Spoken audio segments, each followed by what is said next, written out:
ಕೂದಲು ದಟ್ಟವಾಗಿ ಉದ್ದವಾಗಿ ಕಪ್ಪಾಗಿ ಬೆಳಿಲಿಕ್ಕೆ ಈ ಥರದ ಎಣ್ಣೆಯನ್ನು ತಯಾರಿ ಮಾಡ್ಕೊಂಡು ಅಪ್ಲೈ ಮಾಡಿ ಅಂತ ನನ್ನ ಫ್ರೆಂಡ್ ಒಬ್ಬರು ಹೇಳಿದ್ರು. ನನಗಂತೂ ತುಂಬ ಒಳ್ಳೆ ರಿಸಲ್ಟ್ ಸಿಕ್ಕಿದೆ ಫ್ರೆಂಡ್ಸ್. ಕೂದಲು ಬುಡದಿಂದಲೇ ಗಟ್ಟಿಯಾಗಿ ಕಪ್ಪಾಗಿ ಸಿಲ್ಕಿಯಾಗಿ ಬೆಳಿಲಿಕ್ಕೆ ಸ್ಟಾರ್ಟ್ ಆಗುತ್ತೆ. ಬರೀ ಒಂದು ವಾರ ಅಪ್ಲೈ ಮಾಡಿದ್ರೆ ಸಾಕು, ಕೂದಲು ದಟ್ಟವಾಗಿ ಉದ್ದವಾಗಿ ಅದರಲ್ಲೂ ಫಾಸ್ಟಾಗಿ ಗ್ರೋ ಆಗಲಿಕ್ಕೆ ಸ್ಟಾರ್ಟ್ ಆಗುತ್ತೆ. ನಾನು ಸುಮ್ಮನೆ ಹೇಳ್ತಾ ಇಲ್ಲ, ನಿಜವಾಗ್ಲೂ ನನ್ನ ತಲೆಗೆ ನಾನು ಇದನ್ನು ಅಪ್ಲೈ ಮಾಡಿ ನನಗೊಳ್ಳೆ ರಿಸಲ್ಟ್ ಬಂದಿದ್ದಕ್ಕೆ ನಿಮಗೆ ಹೇಳ್ತಾ ಇದ್ದೀನಿ ಫ್ರೆಂಡ್ಸ್.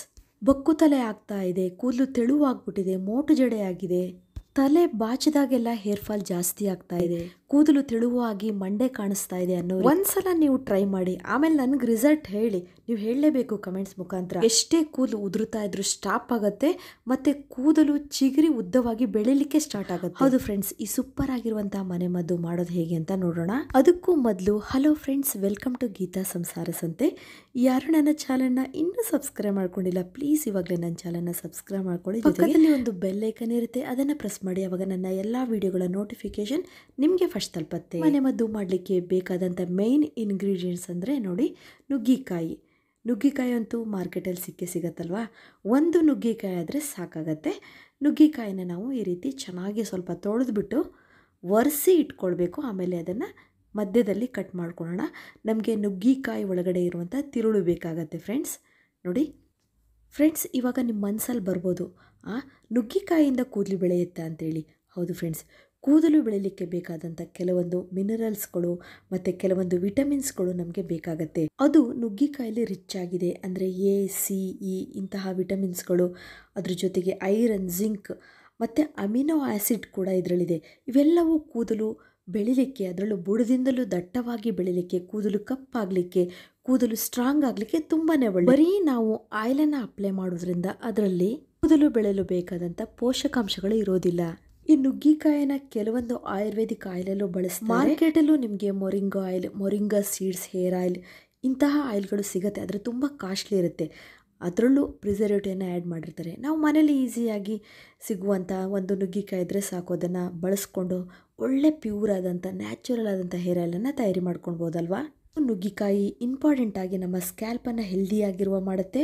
ಅದ್ರ ಜೊತೆಗೆ ನಮ್ಮ ಹೇರ್ ಫಾಲಿಕಲ್ಸನ್ನು ನರಿಷ್ ಮಾಡಲಿಕ್ಕೂ ತುಂಬ ಒಳ್ಳೆಯದು. ಇನ್ನೊಂದು ನೋಡಿ, ಈ ನುಗ್ಗಿಕಾಯಿ ಹೇರ್ ಆಯಿಲನ್ನು ಯೂಸ್ ಮಾಡ್ತಾ ಬಂದರೆ ಇದರಲ್ಲಿರುವಂಥ ಅಮಿನೋ ಆ್ಯಸಿಡ್ ಇದೆಯಲ್ಲ, ಅದು ಹೇರ್ ಗ್ರೇ ಆಗೋದನ್ನು ತಡೆಗಟ್ಟುತ್ತೆ ಮತ್ತು ಹೇರಿಗೆ ಒಂದು ಸ್ಟ್ರೆಂತನ್ನು ಕೊಡುತ್ತೆ. ಜೊತೆಗೆ ಹೇರ್ ಬ್ರೇಕೇಜನ್ನು ರೆಡ್ಯೂಸ್ ಮಾಡುತ್ತೆ.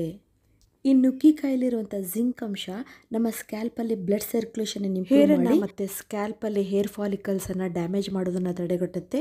ಜೊತೆಗೆ ಹೇರ್ ಫಾಲನ್ನು ಇಮ್ಮಿಡಿಯೇಟಾಗಿ ಕಂಟ್ರೋಲ್ ಮಾಡುತ್ತೆ. ಫ್ರೆಂಡ್ಸ್, ನುಗ್ಗಿಕಾಯಲ್ಲಿ ಎಷ್ಟೊಂದು ಔಷಧಿ ಗುಣ ಇದೆ ಅಂತೇಳಿ. ಇವೆಲ್ಲ ನಮ್ಮ ಕೂದಲ ಬೆಳವಣಿಗೆಗೆ ಬೇಕೇ ಬೇಕು. ಇದನ್ನು ನಾವು ಅಪ್ಲೈ ಮಾಡೋದ್ರಿಂದಲೇ ಕೂದಲು ಚೆನ್ನಾಗಿ ಬೆಳೀಲಿಕ್ಕೆ ಸಾಧ್ಯ ಆಗುತ್ತೆ ಫ್ರೆಂಡ್ಸ್. ಹಾಗಾಗಿ ನಾವು ನುಗ್ಗಿಕಾಯಿನ ತೊಗೊಂಡಿರೋದು. ನಮಗೆ ನುಗ್ಗಿಕಾಯಿ ಒಳಗಿರುವಂಥ ಪಲ್ಪ್ ಮತ್ತು ಸೀಡ್ಸ್ ಇರುತ್ತಲ್ಲ, ಅದು ಬೇಕಾಗತ್ತೆ. ಇವಾಗ ನಾವು ಹೇರ್ ಆಯಿಲನ್ನು ತಯಾರಿ ಮಾಡೋಣ. ನೋಡಿ, ನಾನಿಲ್ಲಿ ಒಂದು ಚಿಕ್ಕ ಬಾಣಲೆಯನ್ನು ಇಟ್ಕೊಂಡಿದ್ದೀನಿ. ಇದಕ್ಕೆ ಒಂದು 50 ಗ್ರಾಮ್ ಆಗುವಷ್ಟು ಕೊಕೊನಟ್ ಆಯಿಲನ್ನು ಸೇರಿಸ್ತಾ ಇದ್ದೀನಿ. ನೋಡಿ, ಇವಾಗ ಸ್ಟವನ್ನು ಸಿಮ್ಮಲ್ಲಿ ಇಟ್ಕೊಳ್ಬೇಕು. ಇದಕ್ಕೆ ನಾನು 1 ಸ್ಪೂನ್ ಆಗುವಷ್ಟು ಮೆಂತೆಯನ್ನು ಹಾಕ್ಕೊಳ್ತಾ ಇದ್ದೀನಿ. ಮೆಂತೆ ಅಂತೂ ನಿಮಗೆಲ್ಲ ಗೊತ್ತಾಯಿದೆ, ಅದ್ರ ಬಗ್ಗೆ ನಾನು ಹೆಚ್ಚಿಗೆ ಎಕ್ಸ್ಪ್ಲೇನ್ ಮಾಡಲಿಕ್ಕೆ ಹೋಗೋದಿಲ್ಲ.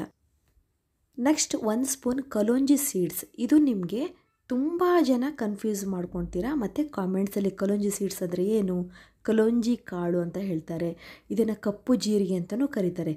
ನೀವು ಮಾರ್ಕೆಟಲ್ಲಿ ಹೋಗಿ ಕೇಳಿ, ಅಂಗಡಿಗಳಲ್ಲಿ ಗ್ರಾಸರಿ ಶಾಪಲ್ಲಿ ಸಿಗುತ್ತೆ. ಇಲ್ಲ ಆನ್ಲೈನಲ್ಲಂತೂ ನೀವು ಕಲೋಂಜಿ ಸೀಡ್ಸ್ ಅಂದರೆ ಆರಾಮಾಗಿ ನಿಮಗೆ ಸಿಗುತ್ತೆ. ಇದು ಆಯಿತಾ, ಇದು ನಮ್ಮ ಕೂದಲ ಬೆಳವಣಿಗೆಗೆ ತುಂಬಾ ಒಳ್ಳೆಯದು. ಹಾಗಾಗಿ ನಾನಿಲ್ಲಿ 1 ಸ್ಪೂನ್ ಆಗುವಷ್ಟು ಕಲೋಂಜಿ ಸೀಡ್ಸನ್ನು ಈ ಆಯಿಲಿಗೆ ಸೇರಿಸ್ತಾ ಇದ್ದೀನಿ. ಅದರಲ್ಲೂ ಕೂದಲು ಕಪ್ಪಾಗಲಿಕ್ಕೆ, ದಟ್ಟವಾಗಿ ಬೆಳೀಲಿಕ್ಕೆ ಈ ಕಲೋಂಜಿ ಸೀಡ್ಸ್ ತುಂಬಾ ಮುಖ್ಯವಾದಂಥ ಪಾತ್ರ ವಹಿಸುತ್ತೆ. ನೋಡಿ, ಇವಾಗ ಆಯಿಲ್ ಚೆನ್ನಾಗಿ ಕಾಯ್ತಾ ಇದೆ.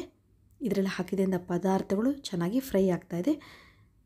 ನೆಕ್ಸ್ಟ್ ನಾವು ನುಗ್ಗಿಕಾಯಿ ಪಲ್ಪನ್ನು ಇದಕ್ಕೆ ಸೇರಿಸ್ಕೊಳ್ಳೋಣ. ತಡ ಮಾಡದೆ ಫಾಸ್ಟಾಗಿ ಹಾಕ್ತಾ ಬನ್ನಿ, ಯಾಕಂದರೆ ಎಣ್ಣೆ ಕಾಯ್ತಾ ಇರುತ್ತಲ್ವ, ಹಾಗಾಗಿ ಇದಕ್ಕೆ ಸೇರಿಸ್ಕೊಳ್ಳೋಣ. ನೀವು ಇದನ್ನು 15 ದಿವಸಕ್ಕೆ ಮತ್ತು 1 ತಿಂಗಳಿಗಾಗುವಷ್ಟು ಮಾಡಿಟ್ಕೊಳ್ಬೋದು, ಏನೂ ಪ್ರಾಬ್ಲಮ್ ಇಲ್ಲ. ಆದರೆ ನುಗ್ಗಿಕಾಯಿ ಒಂದು 5ರಿಂದ 6 ಬೇಕಾಗತ್ತೆ 1 ತಿಂಗಳಿಗಾದರೆ. ನೋಡಿ, ಈ ನುಗ್ಗಿಕಾಯಿ ಈ ಥರ ಸ್ವಲ್ಪ ಕಲರ್ ಚೇಂಜ್ ಆದ ತಕ್ಷಣ ಸ್ಟವನ್ನು ಆಫ್ ಮಾಡಿಬಿಡಿ. ಯಾಕಂದರೆ ಆಯಿಲ್ ಹೀಟ್ ಇರುತ್ತಲ್ಲ, ಅದರಲ್ಲೇ ಚೆನ್ನಾಗಿ ಫ್ರೈ ಆಗುತ್ತೆ. ಇವಾಗ ನೀವು ನೋಡ್ತಿದ್ರಲ್ಲ, ಸೂಪರ್ ಆಗಿರುವ ಹೇರ್ ಆಯಿಲ್ ರೆಡಿ ಆಗ್ತಾ ಇದೆ.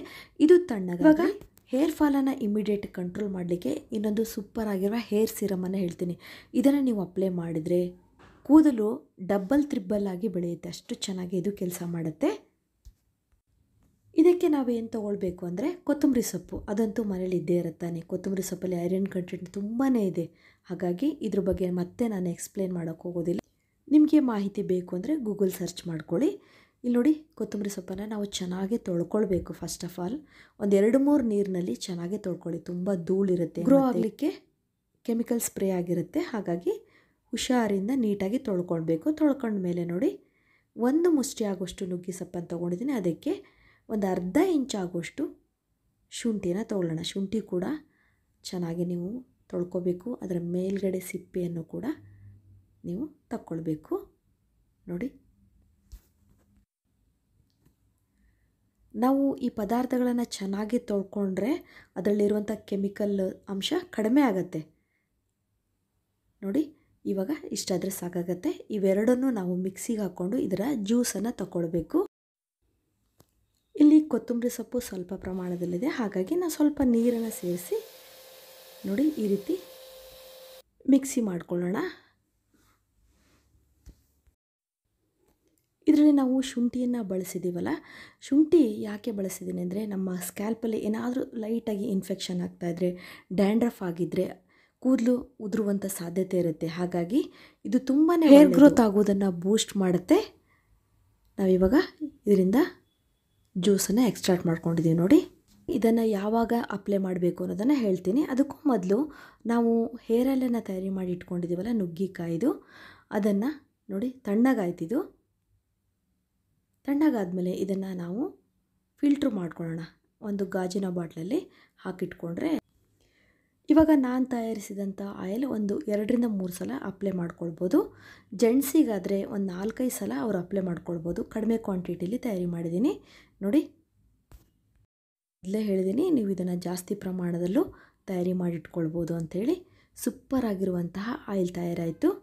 ಇದನ್ನು ನೀವು ನಿಮ್ಮ ಕೂದಲಿನ ಬುಡಕ್ಕೆ ಚೆನ್ನಾಗಿ ಅಪ್ಲೈ ಮಾಡಬೇಕು. ಮಕ್ಕಳಿಂದ ಹಿಡಿದು ದೊಡ್ಡವರು ಮುದುಕರು ಕೂಡ ಇದನ್ನು ಅಪ್ಲೈ ಮಾಡ್ಬೋದು.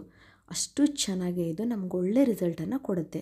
ನೋಡಿ, ಕೂದಲಿನ ಬುಡಕ್ಕೆ ಚೆನ್ನಾಗಿ ಕೂದಲಿನ ಬುಡಕ್ಕೆ ಅಪ್ಲೈ ಮಾಡಿದ್ಮೇಲೆ 10 ಮಿನಿಟ್ಸ್ ಚೆನ್ನಾಗಿ ಮಸಾಜ್ ಕೊಡಿ. ಇದರಿಂದ ಬ್ಲಡ್ ಸರ್ಕ್ಯುಲೇಷನ್ ತುಂಬ ಚೆನ್ನಾಗಿ ಇಂಪ್ರೂವ್ ಆಗುತ್ತೆ.